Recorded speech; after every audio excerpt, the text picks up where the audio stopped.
going on, everybody? Spunky Nice 91 coming, guys, in a video coming at you guys with my Week 18 matchup between the New York Giants and the Philadelphia Eagles. Eagles coming to this game a lot for the number 2 seed in the NFC. They have no chance of getting the number 1 seed. The number 1 seed will be decided between division rivals, the Lions and the Vikings, on Sunday Night Football. So the Eagles are a lock to be the number 2 seed. Not really a whole lot to say about this game. It's pretty much a meaningless game, a throwaway game by the Eagles. Nick Sirianni has stated that he's going to be resting his starters, and that seems very likely to be Saquon Barkley. You guys know that Saquon Barkley is only 101 yards away from breaking Eric Dickerson's 1984 rushing record. But it doesn't look like it's going to happen. You know, as an Eagles fan, I have mixed feelings about this because I feel like I get it. I get that you got bigger goals, like winning the Super Bowl. I get that. But breaking a record that stood for 40 years is pretty special. And there is no guarantee that Barkley will have a shot again at breaking that record. So I have mixed feelings. I get Sirianni's decision behind this. He doesn't want to risk, injury to Barkley. I get that. But I just feel like, man, Barkley should play at least the first half. That's what I feel. But ultimately, it doesn't matter how I feel. Sirianni's the coach. He made decisions. So while I don't 100% agree with it, and I do feel like, resting the starters might make them rusty against the Packers next week, not giving them at least a few reps. And, yeah, it's just a tough one, man. Normally, I would say, okay, fine. If nothing was on the line, but you're talking about a historic moment that has stood for 40 years.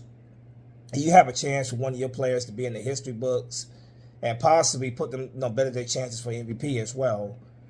I just feel like the Eagles should go for it, but then again, I understand why Sirianni does not want to chance it. So it is what it is at the end of the day. Sirianni's made his call, and I may not 100% agree with it, but at the end of the day, it's his decision. He's the head coach. He makes that call, and yeah, no Barkley this week.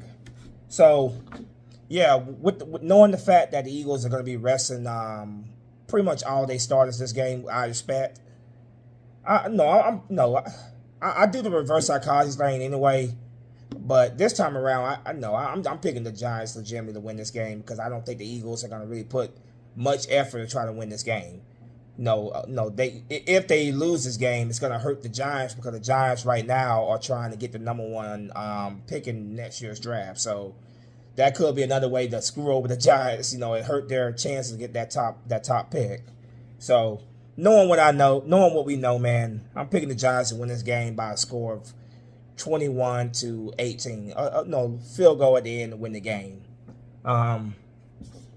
Yeah. Drew Lock is going to be more like, if I'm not mistaken, he's going to be the quarterback for the Giants this game. He had a pretty damn good game against the Colts last week. The Giants got their first win after a long losing streak. They got their first win after a big losing streak. Like I said, I'm picking them to win this game. Not really a whole lot to say about this.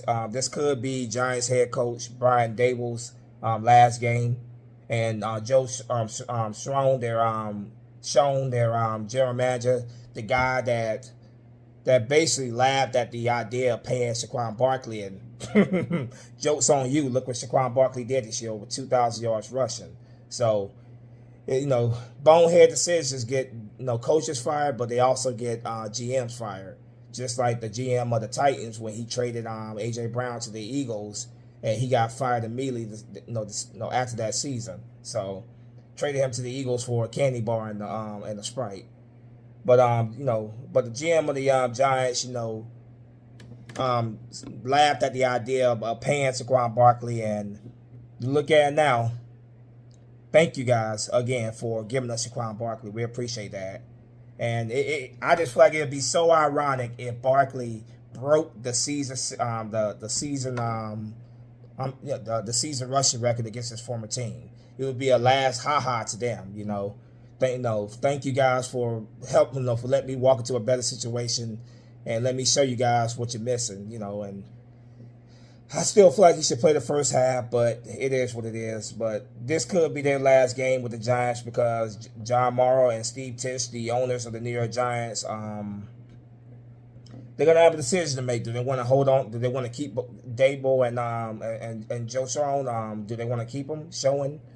But we'll see.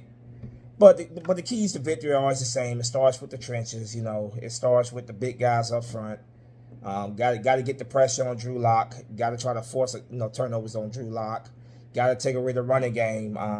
Malik Neighbors is a rookie stud. I will say that straight up. He is definitely a rookie stud of a receiver, and he had a big game last week. Jalen Hyatt is no scrub either. Neither is Darius Slay.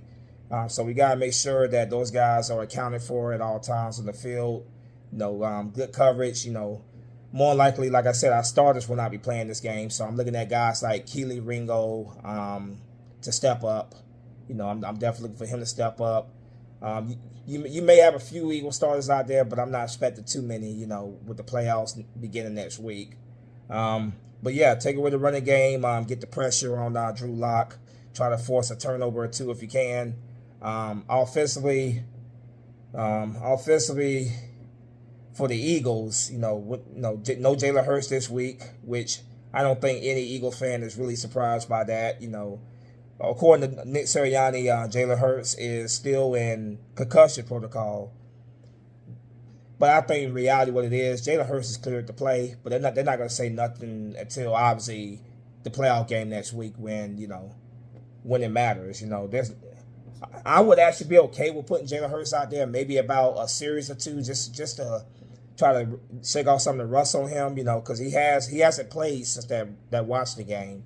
So I would throw him out there maybe for about a series or two, then immediately get him off the field. Just let him, get back into the groove of throwing the ball. But ultimately, I'm just a fan on YouTube making videos, so it don't really matter what I would do. Ultimately, Sirianni has made this call, and his call is, of course, not to play his stars this week. But my expectation is that Jalen Hurts will be ready to go in the wild card round of the playoffs.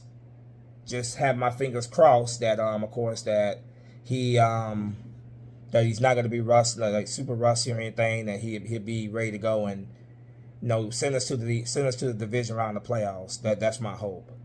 So with that said, Kenny Pickett and Tanner McKee last week against the Dallas Cowboys did excellent. Kenny Pickett got hurt in that game, and then Tanner McKee came in and threw two touchdowns, and they both looked well in that game.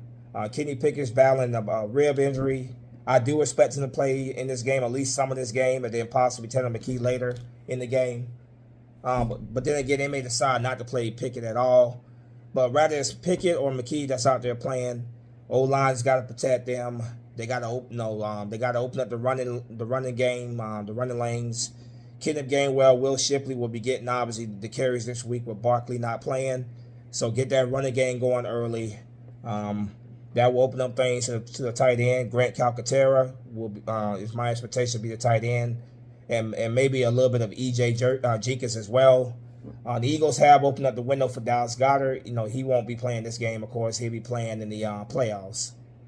But yeah, that will open up things, the play action to the tight end. And, of course, the receivers, this is an opportunity for guys that really don't get much opportunity to shine, such as Jahan Dotson, which I wanted to see more of him this year.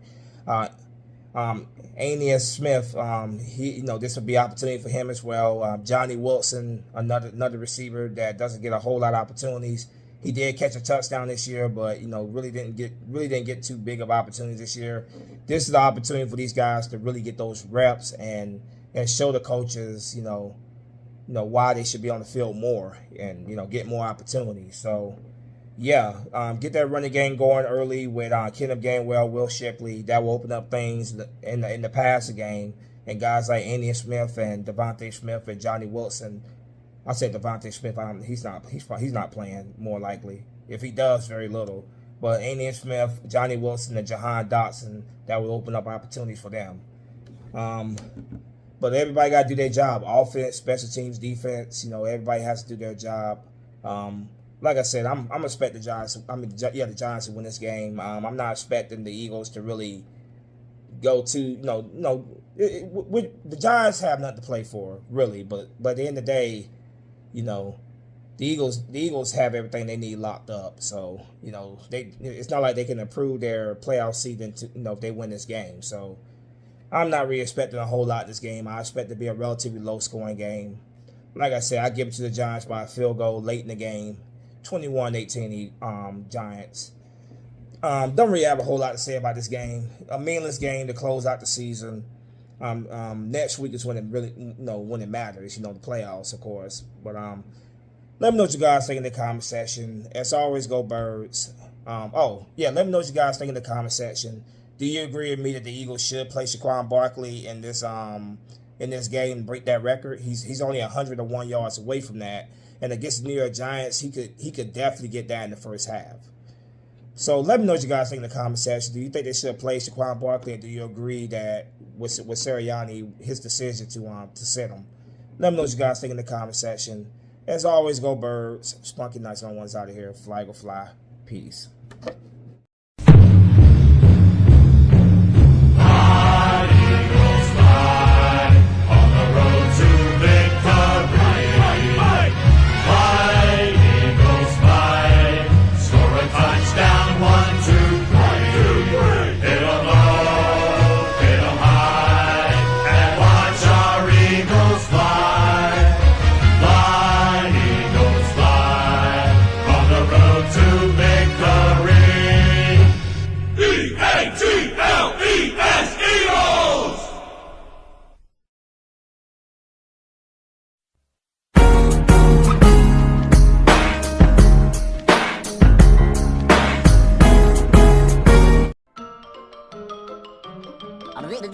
That's all, folks.